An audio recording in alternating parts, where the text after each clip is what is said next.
What up, Diomaniacs? I'm back again with another diorama. Now this one's a little different from what I usually do. This one is an outside environment. The client wanted a rocky type base for his Figuarts Naruto figures, and he also wanted it to be able to fit inside his detolf.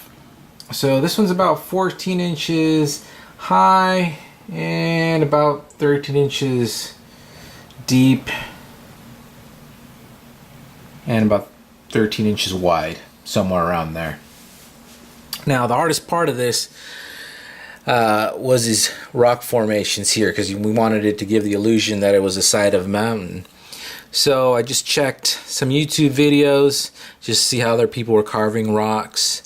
So I used some of their techniques, mixed it in with mine, and this is what you get here. Now let's take a closer look here.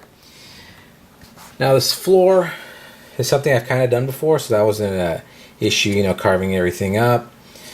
Each line has been reworked here, so instead of, you know, just cutting a line and then scoring it, I actually, you know, reworked every line on here. So I took a little chunk here, you know, made a little thicker here, you know, take a little bit of chunk there. So each line has been worked on.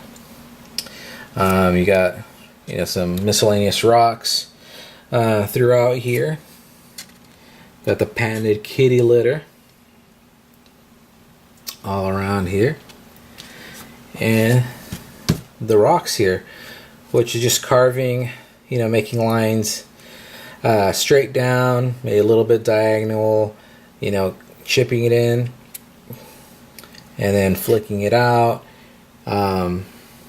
But yeah, this one took a little bit of time finding, you know, the right way to get these rocks.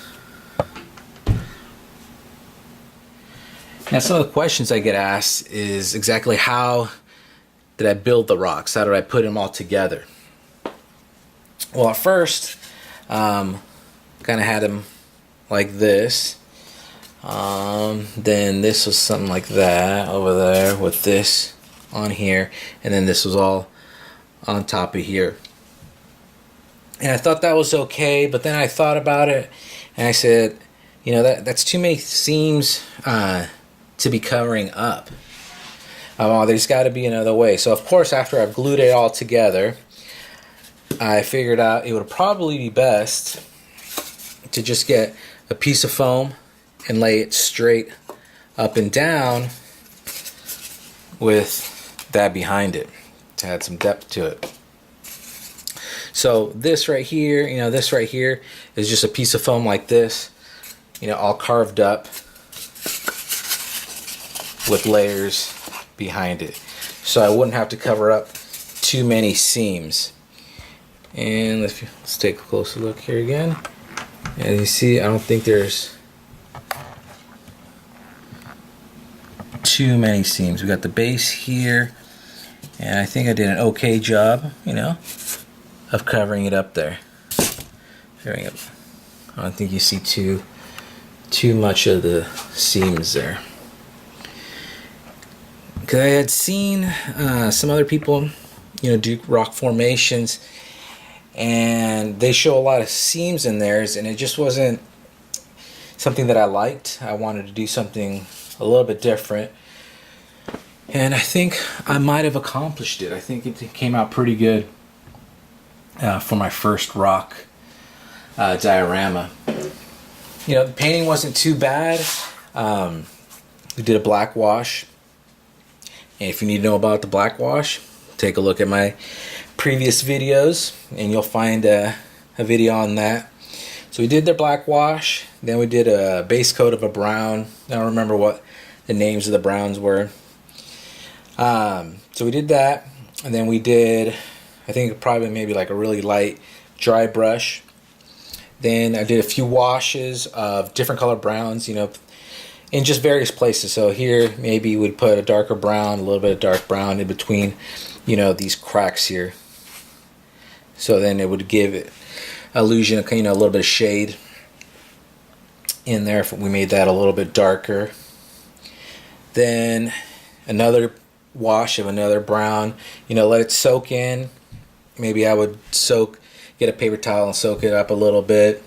But most of the time I would just let it sit in there. As we can see here,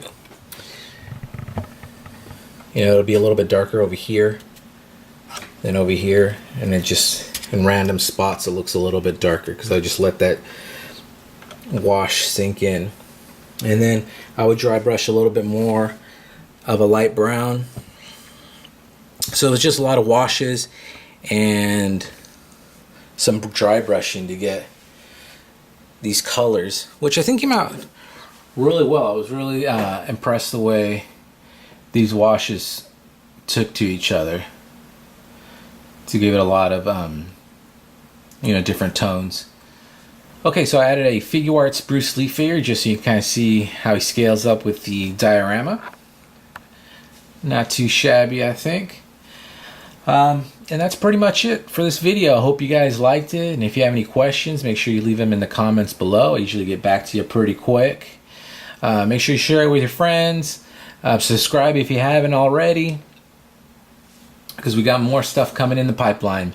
Alright, and I'll see you later. Peace.